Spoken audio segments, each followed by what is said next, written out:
අඳුරගත්තට පස්සේ තවත් කීපයක්ම අපි හම්බුණා. එයාගේ මගේ අදහසත් ගොඩක් ගැළපුණා. ගායන්තම තමයි අම්මගේ කැමැත්ත ඇහුණා. අම්මත් කැමතියි. හමුදාවට වැඩ කරගෙන ඉඳන් මම මුලින්ම ටිකක් බය වුණා. ඒ වුණාට ගායන්ත මං හිතුවටත්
ඕ මේකක් රෙකෝඩ් කරගන්න නෑ අම්මා කියවනවා ඉවරයක් නෑ අම්මේ මොනවද කියවන්නේ ඔච්චර උදේ ඉඳලා කියවනවා කොහොමද මං කවන්නේ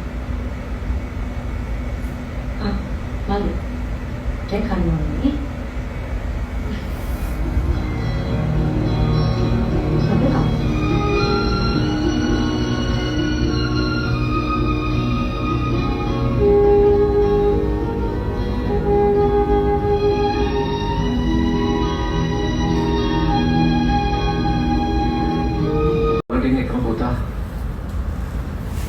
ඒකට ප්‍රශ්නයක් තමයි.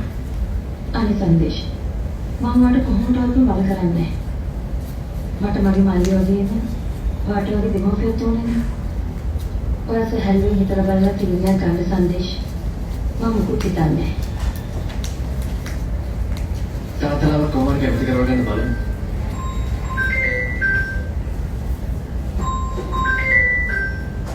No single